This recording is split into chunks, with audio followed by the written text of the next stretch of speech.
Amen, on va partager une petite parole là, qui me venait beaucoup. Romains chapitre 15.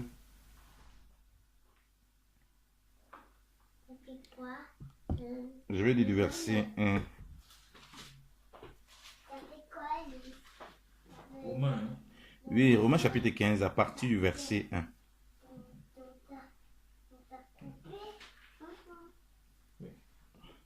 On dit, Baptiste de Saint-Gély. Or, nous devons, nous qui sommes forts, supporter les infimités des faibles et non pas nous complaire à nous-mêmes. Que chacun de nous donc complaise à son prochain pour son bien, pour son édification. Car même Jésus-Christ n'a point voulu complaire à soi-même, mais selon ce qui est écrit de lui, les outrages de ceux qui t'outragent sont tombés sur moi. Car toutes les choses qui ont été écrites auparavant, elles ont été écrites pour notre instruction, afin que par la patience et la consolation des Écritures, nous ayons espérance. Or, le Dieu de patience et de consolation vous fasse la grâce d'avoir tous un même sentiment selon Jésus-Christ, afin que tous des mêmes cœurs et d'une même bouche, vous glorifiez Dieu, qui est le Père de notre Seigneur Jésus-Christ. C'est pourquoi recevez-vous l'un l'autre comme aussi Christ nous a reçus à lui pour la gloire de Dieu. Amen. Amen. Tu peux lire l'introduction, Marius. Nous qui sommes forts, nous devons supporter les faiblesses de ceux qui ne le sont pas et ne pas nous complaire à nous-mêmes. Que chacun de nous complaise au prochain pour ce qui est bien en vue de l'édification. Car Christ ne s'est point complu en lui-même, mais selon qu'il est écrit, les outrages de ceux qui t'insultent sont tombés sur moi. Or, tout ce qui a été écrit d'avance l'a été pour notre instruction, afin que par la patience et par la consolation que donnent les Écritures, nous possédions l'espérance. Que le Dieu de la persévérance et de la consolation vous donne d'avoir les mêmes sentiments les uns envers les autres selon Jésus-Christ, afin que tous ensemble, d'une seule bouche, vous glorifiez le Dieu et Père de notre Seigneur Jésus-Christ. Accueillez-vous donc les uns les autres comme Christ vous a accueillis pour la gloire de Dieu. Amen. Amen. Hey David, on est là pour prier. Tu as dit quoi? Quand on est là pour prier, tu arrêtes de faire le désordre. Alléluia. Amen. Oh, quelle belle parole du Seigneur. Quelle belle parole. À Romains 14, je vais parler des gens qui se disputaient pour le manger, le boire, et qui pensaient plus à leur intérêt personnel que à ceux du groupe, à ceux de l'éducation. Donc voilà pourquoi ici, il rappelle que si nous pensons que nous sommes forts pour supporter les faibles. Donc nous ne sommes pas forts pour anéantir les faibles. Nous sommes forts pour supporter les faibles. Donc si j'ai un moment, je crois même que je suis fort. Or, comme on en parlait tout à l'heure, c'est totalement l'inverse dans la société. Quand quelqu'un pense qu'il est fort, ce n'est pas pour supporter les faibles, mais c'est pour davantage devenir fort et laisser les faibles devenir faibles. Donc, il n'équilibre pas les poids. Donc, parce que si je suis fort, je suis avec un faible, ça va répartir la force. Donc, il prend aussi une part de ma force et ça équilibre. Donc, ça veut dire quoi? Ça veut dire qu'il y aura un certain équilibre qui sera apporté par la grâce que Dieu me donne d'être fort. Et il parle de supporter les infidèles et non à nous complaire à nous-mêmes. Ça, c'est formidable. Donc, on voit qu'il insiste sur ça. Donc, si quelqu'un pense qu'il est fort, ben, il doit savoir que sa force que Dieu lui a donnée là, c'est pourquoi on parle d'édification. C'est pourquoi il dit bien que chacun de nous donc complaise à son prochain pour son bien. Alléluia. Pour son édification. Tu vois? C'est pourquoi ça rejoint mon poste que je disais que si quelqu'un, tu n'es plus dans ses préoccupations, il s'occupe plus de toi, tu n'es plus dans ses préoccupations. Donc, il ne peut plus appliquer ça vis-à-vis de toi. Mais il ne sait pas comment te le dire. En réalité, nous pouvons tomber dans ces pièges. Parce que quand Dieu met les personnes autour de nous, quand Dieu met les personnes pour voir une infimité ou quoi que ce soit, un besoin, c'est pour que nous soyons utiles à ces personnes. Ce n'est pas pour que nous restons dans notre confort. Donc, il dit, pour son bien et son édification, donc tout pense édifier. Or, quand nous ne comprenons pas ça, qu'est-ce qu'ils en sont les gens? Ils disent que je m'en fous. Je n'ai pas besoin de telle personne. Donc, je ne me préoccupe pas de comment je n'ai pas besoin. Parce qu'on est occupé, comme je dis, par ce qui nous préoccupe. Donc, avant l'occupation, il faut la préoccupation. Donc, quelque chose qui est là, qui a bien défini, et puis voilà, tu en prends soin. Or, souvent, qu'est-ce que les gens font dans le monde? C'est qu'ils font comme l'église de l'Odyssée. j'ai acquis de l'argent, j'ai tout chose, je n'ai besoin de rien. C'est tout le contraire. Le Seigneur dit que tu es fort. Alors, la force, ça peut repartir sur à plusieurs niveaux. La force, ça peut être la force financière. Tu vois? La force, ça peut être la force matérielle. Et l'autre est démuni. Donc, tu dois penser à son bien. C'est pas dire de toute façon, comme j'ai, c'est que j'ai, je n'ai plus besoin de personne. Après, dire que je m'en fous, celui-là, il me sert à quoi? Or, ce n'est pas comme ça que nous devons nous comporter. Parce que ce que Dieu nous donne toujours, c'est pour l'édification. Et David, on dit, viens, dit quoi? Donc, c'est pour notre prochain et pour son édification. Et il nous explique car Jésus-Christ n'a point voulu complaire à soi-même, mais selon qu'il est écrit de lui, les outrages de ceux qui t'outragent sont tombés sur moi. Amen. Il va à un second niveau pour montrer la compréhension même de pouvoir même prendre les outrages. C'est aussi ça, n'est pas se complaire à soi-même. Tu vas pas rester toujours, ouais, mais pourquoi on m'appelle ça? C'est aussi prendre les outrages des autres. Prendre les outrages qui doivent tomber sur les autres. Tu les prends, tu souffres l'œuvre de la croix. Donc, ce qui t'outrage, je vois là, c'est tombé sur le Seigneur. C'est sur lui que le châtiment est tombé. Donc, le châtiment peut aussi tomber sur nous. Et c'est parce que si on est vraiment fort, le Seigneur nous a fait cette grâce. On doit pouvoir supporter ces outrages aussi, les frères. Ces outrages, les amis. Et c'est parfois douloureux. Donc, il ne faut pas dire que de toute façon, moi j'ai assez subi. Et c'est ça qu'il faut aussi, les gens ne se préoccupent des autres. J'ai assez subi comme ça, donc vraiment, ça c'est moi, ce n'est pas mon histoire. Je les laisse dans leur coin, ils commencent à jongler. À moins que quelqu'un t'a dit que non, il ne veut plus. Il t'a dit ça, tu ne peux rien faire. Mais c'est notre devoir de supporter donc, les outrages comme ça, comme Christ a dit. Et il rappelle, et c'est ce passage qui me plaît beaucoup, car toutes les choses qui ont été écrites auparavant ont été écrites pour notre instruction, afin que par la patience et par la constatation des Écritures, nous ayons espérance. Alléluia. Vous voyez l'importance de l'Écriture, l'importance de la parole de Dieu, comme je rappelle tout le temps. Il dit la parole de Dieu a le pouvoir de nous garder dans la consolation. Mais si tu ne crois pas aux Écritures, tu vas être dans la consolation comment? Tu vas être dans la patience comment? Pour vivre cette espérance. Nous avons espérance dans le Seigneur Jésus-Christ. Donc tu vois, l'Écriture vient pour ramener l'espérance. Quelqu'un me dit j'ai la foi. Mais tu as la foi sans la parole. Tu vas garder l'espérance comment? Ils disent que ça a été écrit. Il n'a pas dit ça a été dit. Ça a été écrit. On dit ça a été dit, ça peut être écrit ou pas. Ça peut être verbal. C'est-à-dire l'Écriture parle. Mais bien ça a été écrit. Par la patience et la consolation. Ça ne peut pas m'apporter la consolation si je n'y crois pas. Or, cette consolation, c'est que quand je m'attache, non pas à vouloir complaire à mon propre qu'à moi, ben Dieu lui s'assure de me procurer tout ce dont j'ai besoin. Alléluia. Et une fois que maintenant on est dans ça, on est dans cette patience, dans cette espérance, on est dans cet élan, il y a quelque chose qui va se produire. Il y a maintenant le Dieu de patience et de consolation. Et le Dieu de patience et de consolation, qu'est-ce qu'il va faire? Il va nous pousser à avoir un même sentiment. Il va nous pousser à avoir un même cœur. Et il va faire en sorte qu'on puisse glorifier Dieu d'une même bouche. Regardez que ça amène. On est là ensemble, on ne pense pas complet. Je ne pense pas complet qu'à moi. Je pense aux situations du frère Marie. Même si évidemment difficile. Je ne pense pas seulement aux outrages qu'il m'a fait. Je pense que ça a porté ses outrages. Lui, pareil, il fait ça. En réalité, ça va amener une fusion telle que dans la consolation qu'on aura dans les Écritures, dans la parole, on aura quoi? Ça va nous pousser à avoir un même cœur. Un même sentiment. Une même bouche. On ne peut pas arriver à une même bouche. Pas la division. On ne peut pas arriver à une même bouche. Si je pense déjà que je supporte tous les autres ne me supportent pas. Tu vois un peu? Parce que j'estime que, en fait, c'est comme si j'estimais que je suis trop fort, ils sont trop faibles et je n'ai pas à gaspiller mon énergie pour eux. Tu vois un peu? Donc, eux ne supportent rien. C'est moi qui supporte tout. Oh, c'est tout le contraire. Donc, si je pense même que je suis fort, je suis quelque chose, je suis fort, après, je dois supporter les autres. Et si on est dans cet esprit, comment est-ce qu'on va arriver à la division? On ne peut qu'arriver à l'unité parce qu'à un moment ou l'autre, on sera un même sentiment.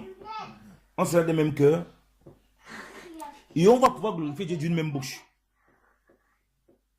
Donc notre bouche va servir quoi? À glorifier Dieu. Notre bouche ne peut plus servir à détruire, à casser, à renverser, puisqu'on est dans cet état d'esprit de complet, pas simplement de bien, mais au bien de notre prochaine édification, tel que Christ nous a montré. Et ça va enchaîner. Il dit quoi? C'est pourquoi, mais il explique le pourquoi. C'est pourquoi, sans que ça ne soit pas accompli, vous ne pouvez pas vous recevoir. Recevez-vous l'un l'autre, comme aussi Christ nous a reçus à lui, pas pour sa gloire, pour la gloire de Dieu. Amen. Et David, c'est toi. On te parle, tu ne comprends pas. Pour la gloire de Dieu. C'est pourquoi tu commences à dire que non, je suis trop occupé. Je suis machin. Parce que tu ne peux plus recevoir les gens chez toi. Tu es coincé. Tu ne penses pas à leur intérêt. Tu penses qu'à ton petit monde, à ton petit intérêt. Tu t'en fous des gens. On s'en fout. Et puis on est étonné qu'il y a toujours ces problèmes. On ne parvient pas à fusionner véritablement dans la manifestation des fruits du Seigneur avec le Seigneur. Parce qu'il attend ça de nous. Il attend qu'on soit d'un même sentiment. Mais quand les gens sont toujours en train de vouloir grincer, c'est ça qui me dérange les chrétiens. Toujours en train de vouloir grincer, c'est l'autre frère. Mais si tout le monde grince, personne ne va s'en sortir. Supporte aussi, tu penses que tu es fort, non? Si tu vois les défauts chez l'autre, ça veut dire que tu estimes que tu n'as pas ces défauts, non? Donc tu es fort. En réalité, c'est ça. Ah ben Marou, c'est donc, comme il parle beaucoup comme ça. Donc, tu estimes que tu ne parles pas beaucoup. Bon Dieu dit que toi qui es fort, il faut supporter donc le faible qui bavarde beaucoup. Et pense à son édification. Mais toi dis non. Toi tu penses plutôt à sa destruction. Appuie-toi à te plaindre de lui. Appuie-toi à m'aider. Appuie-toi à parler. Appuie-toi à moucher. C'est ça qui est en train de diminuer. C'est ça qui fait qu'on ne peut pas être des mêmes sentiments. Si on pense à compléter les autres, nous sommes des mêmes sentiments. Et si on a les mêmes sentiments, qu'on le veut ou pense à des mêmes cœurs. Ce cœur du Seigneur. Qui a supporté les outrages qui tombaient? Les outrages là, c'est sur moi que c'est tombé. Donc je n'aurais pas honte de subir les outrages de mon frère. Comme les gens voient souvent, non. Moi j'ai ma réputation à préserver. Il a fait ce sont ses problèmes. Non frère. Ce qui arrive à ton frère, si ça t'arrive. On dit que si une partie du corps souffre, c'est tout le corps qui souffre. Il dit que comme Christ nous a reçu, il nous a reçu dans cet état d'esprit. Dans cet esprit, il n'est pas complet à lui, mais pour la gloire de Dieu. Comme nous devons nous recevoir l'un l'autre. Il y a des chrétiens qui lisent ça. Il faut savoir qui reçoit. Il ne reçoit personne. Tu lui appelles, tu veux rendre visite, il continue toujours comme ça. Il n'a pas envie de toi, il n'a pas envie de te voir. Il peut recevoir comme Christ. Il considère soit que tu es impur, que soit tu es maudit, que tu as ceci, cela, ou bien machin, tout. Non, voilà, tu es quelqu'un de déviant et tout et tout. Mais il n'est plus capable de vivre cette parole qui demande de se recevoir l'un l'autre comme Christ nous a reçus. Donc, tu es en train de voir les défauts chez les frères. Tu dis non, si je reçois avec les défauts que je vois, peut-être on peut se créer des problèmes. S'il vient dormir chez moi quelque temps, la bagarre risque de commencer à la maison parce que quand je vois il y a son caractère là, il aime beaucoup discuter. On va passer le temps à se mettre dans les discussions. Je n'ai pas envie que ma maison se transforme en une maison de débat. Donc, tu vois dans l'assemblée, un frère, il a une situation, il parvient par la recevoir un autre frère, une autre soeur, parce qu'il a vu des défauts chez elle, comme une infime. Hein? Il s'est dit qu'il est trop fort. Non, que non. Hey, la soeur, si vraiment, si c'est que quand elle vient chez toi, elle ne quitte plus, elle ne parle plus. Donc il ne faut pas qu'elle reçoive chez toi. Tu ne peux pas appliquer cette parole. On dit, recevez-vous comme Christ vous a reçu. Tu as dit, non, non. Non, mon frère, quelqu'un qui va venir habiter chez moi ici, il ne va plus sortir. Après 2 semaines, il va dire qu'il n'a pas l'endroit où partir, il va me faire ceci. Au lieu que je me dis, on le mettre dehors, moi je ne le reçois pas. Mais tu vas lire ce verset. David, tais-toi. Oh. Et ce que tu vas lire ici, on ne pourra pas le vivre, on ne pourra pas l'appliquer. Tu vois pourquoi les gens vont trier les gens qui viennent chez eux. Comme il n'a pas envie que quelqu'un vienne chez lui, il pense entrer dans le piège, dans le système d'occuper là, comme tu dis. Non, oui, tel jour, ça ne joue pas. Non, j'ai été le... Donne-lui alors un jour où il joue. Tu n'es pas capable de donner un jour qu'il joue. C'est pourquoi le gars comprenne lui-même que, gars, tu n'es pas désirable ici. Que tu n'es pas désirable ici. Que passe ta route, tu n'es pas désirable. Il ne peut plus recevoir comme Christ a reçu. Christ a reçu des personnes infimes pour la gloire de Dieu. Parce qu'il était le fort qui venait se donner pour les faibles, qui a pensé au bien, à l'édification des faibles. Voilà pourquoi tu vois mieux les chrétiens. Les gens ne se connaissent pas, ils ne se disent pas. Les gens ne veulent pas. Parce que quand tu te visites avec les gens, tu le vois aussi dans sa vraie nature, dans ses vrais défauts. Et il ne veut pas faire face à ça. Il va vivre une communion, ce que je disais tout à l'heure, quand je disais avant qu'on ne commence la prière, il va vivre une communion virtuelle. Il veut rester dans le virtuel avec toi. Il ne faut pas que ça devienne un temps réel, parce qu'il faut voir des choses que je n'avais pas envie de voir, qui ne veulent pas qu'il voie. Tu vois? Il va rester dans le virtuel. Il a les relations virtuelles. Et les relations qu'il a approchées avec les gens, c'est par affinité. J'entends cette personne dire non, il faut que Dieu me révèle que je peux le recevoir chez moi. Donc Dieu a te révélé que tu peux recevoir. On dit comme Christ vous a reçu, recevez-vous. Comment tu peux appeler quelqu'un ton frère, tu ne le reçois pas chez toi? Ton frère biologique là, tu veux venir chez toi, tu dis qu'il faut que tu le pries, qu'il faut que Dieu vienne, Dieu me montre si je n'ai pas accueilli mon frère. Comment ton frère dans la foi, le lien qui est le plus important, le lien du sang, qu'est-ce qui est plus important que ton frère? Il faut quand même que tu aies une révélation pour savoir s'il peut venir chez toi. Il faut dire, recevez-vous l'un l'autre. Tu as vu les défauts du frère. Si le gars là vient ici, vraiment, la quantité de discussion qu'on va rentrer là-dedans, s'il vient dormir chez moi ici, et quelques fois que je viens à l'assemblée, c'est un gars qui ronfle. Et mes enfants, vraiment, les ronflements les dérangent. Donc, on ne peut plus recevoir les gens parce que on regarde qu'à les infimités. On regarde qu'à les défauts. On ne peut plus être dans la consolation, la patience des Écritures. Parce qu'on regarde qu'à ça. On ne voit pas l'accomplissement qui est Christ. C'est ce que les Écritures viennent nous faire. Pour nous demander, pour nous faire. Oh, on n'a qu'une seule espérance. Et Christ est déjà venu. Donc quand l'Écriture est là, c'est pour qu'on vive maintenant. On se croit que c'est possible qu'il manifeste cela en nous. Ce n'est pas facile. On dit recevez-vous l'un l'autre. On n'a pas cherché à savoir si l'autre que tu reçois là, il est quelqu'un qui est gentil, il est quelqu'un qui est bien. Il dit c'est pourquoi. Donc c'est la résultante. Comment on peut se recevoir l'un l'autre quand les premiers ne sont pas faits? Tu vas choisir les gens avec qui tu vas recevoir, les gens avec qui tu vas appeler, les gens avec qui tu... C'est aussi ça, recevoir. Le premier niveau même de pouvoir être... Il y a des gens même pour répondre au téléphone avec quelqu'un, c'est un problème. Comment tu veux qu'il parle au second niveau, gars? Venir chez toi. C'est un combat déjà pour que le gars reçoive tes appels. Parce que reçoit, c'est ça aussi. Donc il reste à distance. Il dit que non, on commence à vivre ensemble, là, on commence à s'appeler, là, en s'appelant, le gars là, il aime beaucoup les discussions. Le gars là, vraiment, on va commencer à s'appeler, il va commencer à médire de tel frère. Supporte aussi, même si c'est un gars qui est médisant.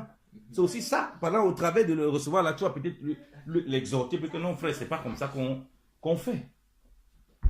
Et le gars là, quand il m'appelle vraiment, il a de la connaissance infuse. Quand il m'appelle, il va toujours chercher à m'enseigner, il ne reçoit pas ses cours de film. C'est moi, ça jongler. Ne le reçoit pas chez moi, on ne le reçoit pas à la maison parce qu'il va venir ici, on va finir par des débats bibliques terribles. Lui, il connaît tout, personne ne connaît rien. Ce n'est pas comme ça. Dieu a dit, reçois-les. Reçois, frère. Dieu a dit, reçois ton prochain, reçois ton frère. Tu dis que vous êtes frère et soeur, mais tu ne peux pas le recevoir. Il veut te visiter, tu refuses. Et tu dis que tu es un enfant de Dieu, tu marches selon cette parole. Tu ne marches pas selon cette parole, je suis désolé. Mais tu n'as pas qu'un frère, homme de Dieu, serviteur de Dieu, femme de Dieu, servante de Dieu. Mais non, il ne faut pas qu'il te voie, il faut vraiment mettre à distance. Il faut qu'on entretienne une relation virtuelle parce qu'il voit tes défauts. Ou bien parce que j'estime que je suis meilleur que toi. Donc tu ne peux rien m'apprendre. Christ nous a reçus avec toutes nos infimités.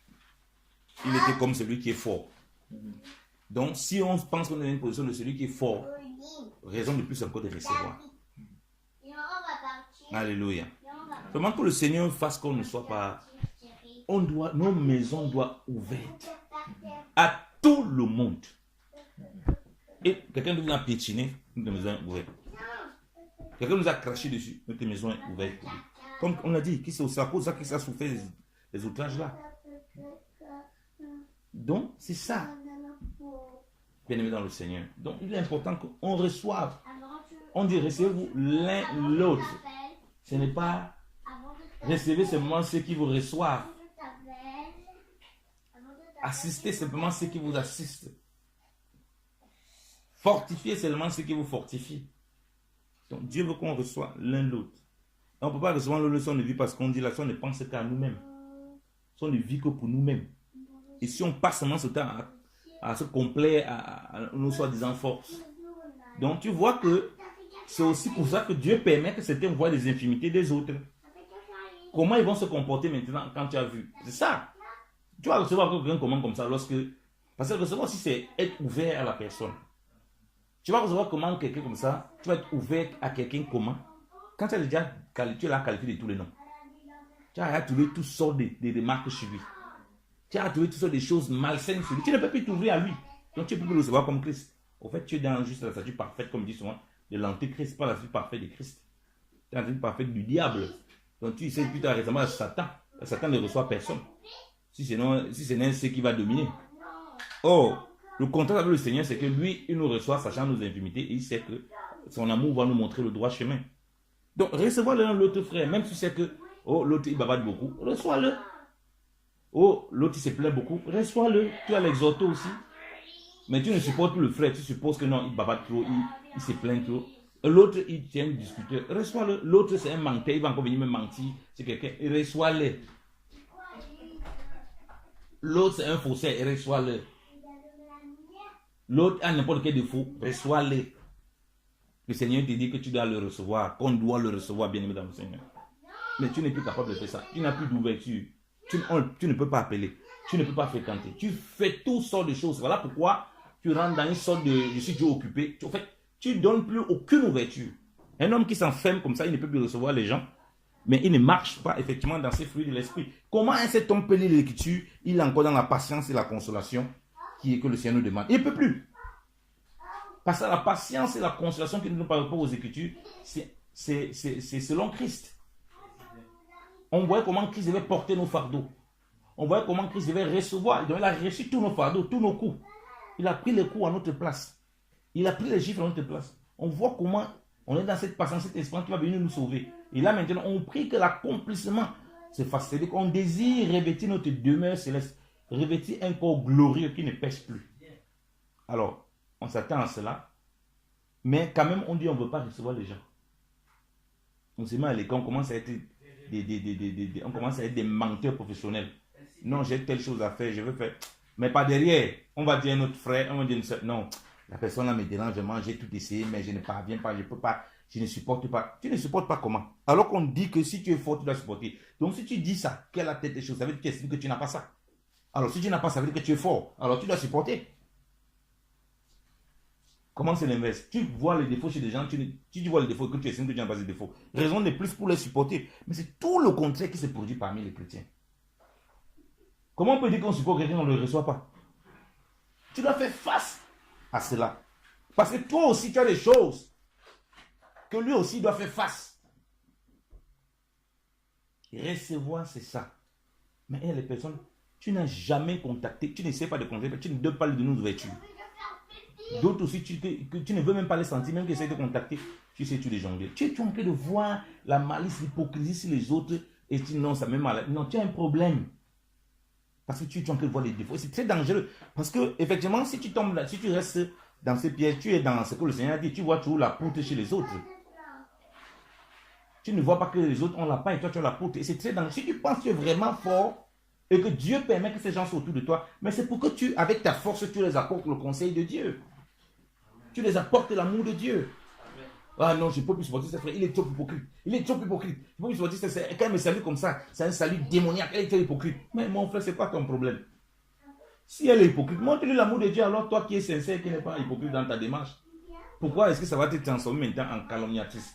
Ou bien en quelqu'un qui se plaint, au lieu de supporter. Supporter. C'est une preuve qu'on reçoit l'un l'autre. Vraiment, depuis j'ai à cœur de partager ces messages-là même. Mais ça n'a pas encore permis que j'enregistre ce message et que je le partage. C'est exactement ce qui régit même un couple. Parce que l'assemblée, c'est un couple élargi. Un groupe, c'est un couple élargi. Où tu es appelé à supporter. Tu penses que tu es fort, il faut supporter les autres. Pas devenir dire je suis plus fort que tel. Je ne vois pas tel au-dessus de moi. Tel est inférieur à moi. Tel n'a pas tel. Tel n'a pas ceci. Tel n'a pas machin, ceci, cela. Ça, c'est une prétention terrible. Et ça montre effectivement que tu as un terrible esprit d'orgueil. Tu es enflé d'orgueil. C'est ça qui se manifeste comme ça. Quelqu'un qui est rempli, il est rempli de lui-même. Alors il ne reçoit personne, il reste dans son petit monde. Et ça, c'est pourquoi Dieu va permettre qu'on se reçoive l'un l'autre. Mon frère, non seulement même avant que tu ne voies, même seulement quand tu as vu les choses, il dit reçois l'infimité, quoi que tu es fort. Même aussi quand tu as encore le recevoir, tu vas encore voir des choses que tu ne peux pas mesurer. Et ça va essayer de prouver ton amour. Ça, tu dis l'amour supporte tout. Tu peux supporter quelque chose s'il n'y a pas de difficulté. Mais tu veux commencer maintenant à justifier, oui, parce que j'ai vu telle chose, voici j'ai tel défaut. Non, je comprends que moi, je ne parle pas le supporter. Non, tu dois le supporter. Tu n'as pas non, que le Seigneur m'a dit, Seigneur, je dois supporter mon frère. Voilà le langage que les gens disent. Vraiment, je vais essayer. Tu vas essayer quoi? On dit que comme Christ t'a reçu, si tu ne veux pas recevoir les gens, ça veut dire que Christ t'a pas reçu. Si tu ne veux pas suivre le modèle de Christ, alors tu as cru en qui? Tu as cru en quoi? Nos maisons doivent être ouvertes. Nous devons ouvrir à tout le monde. C'est comme ça qu'un enfant de Dieu se comporte. C'est comme ça qu'un enfant de Dieu marche. À moins, comme il dit, il y a des cas spéciaux où ça a été causé, c'était réglé, il y a ça, ça, ça. Voilà, c'est une demande, voilà, il faut se séparer. Mais vraiment, quand tu as fait le processus, mais pas que tu restes, tu commences à voir comment quelqu'un est, tu commences à subitement, tu changes comme ça. Non, ça ne se passe pas comme ça. Parce que tu as vu tes défauts et tu ne veux pas te mettre. C'est un dit recevoir. Les gens ne reçoivent plus. Ils ne veulent pas recevoir les autres. Ils s'estiment, non, je n'ai pas envie vraiment d'avoir les problèmes. Vraiment, si je reçois les bien-aimés dans la sœur, là, on peut avoir nous les problèmes et tout. Parce que voilà, je n'aime pas les problèmes. Mon ami, tu es juste un quelqu'un enflé d'orgueil. C'est aussi simple que ça. Parce que tu dis que tu as un problème, tu estimes que c'est l'autre qui va te créer des problèmes. Donc toi, tu ne peux créer aucun problème. Donc tu n'as pas envie de changer. En fait, tu as envie de rester toujours dans ton petit confort à toi. Dieu ne doit pas te secouer. Quand tu vois les gens, ils vivent tout seuls. Tu demandes les gens pourquoi ils vivent. Elle dit qu'elle peut jouer pour le mariage, mais elle est tout seule. Même les amis, il n'y en a pas. Attends, il n'y a que les amis pour que tu vas dominer les gens, que tu vas seulement écraser. Il y a un problème. Donc nous devons recevoir l'un l'autre dans l'amour du Seigneur, dans la patience du Seigneur, sans avoir... Parce qu'en recevant les autres, tu découvres aussi. À distance, les gens peuvent dire, oh, ça c'est un nom de Dieu. Dès qu'ils commencent à voir aussi tes défauts. Comment le langage change, mon ami. Ils sont plus capables de te recevoir. Quand tu reçois quelqu'un, tu commences à voir comment il est vraiment. S'il est gourmand, tu vois qu'il est gourmand. Mais le gars, c'est... Comment il mangeait comme ça, mon frère. Alors que j'ai fait les courses là pour une semaine, man. 2 jours, c'est fini. Tu commences à saluer le frère, il commence le matin, quand il te dit bonjour. Tu dis bonjour, Nebel, bonjour. Il ne comprend pas. Il dit, mais qu'est-ce que j'avais ce frère. Alors que depuis que tu es venu chez lui là, mais, tu as changé tous ses plans. Vous allez le recevoir, il ne veut pas savoir. Parce que nous devons vivre ces outrages aussi. Si nous sommes forts, si nous pensons que ça nous a donné quelconque force, c'est aussi pour soutenir nos frères et les supporter en leur faisant du bien. C'est là, comme je dis, on doit être dans ces mêmes cœurs. Ce n'est pas difficile, ce n'est pas facile, mais c'est pas là. C'est le schéma que le Seigneur a donné. Ça n'a rien de lire, que tu lis, on dit non. On a la consolation. Consolation, comment on refuse de recevoir les uns les autres? On doit avoir la consolation là, dans le Seigneur. Amen. Amen. Que le Seigneur soit abondamment béni. Amen. Merci au Seigneur pour sa parole et qu'il nous fortifie encore dans cela. Amen.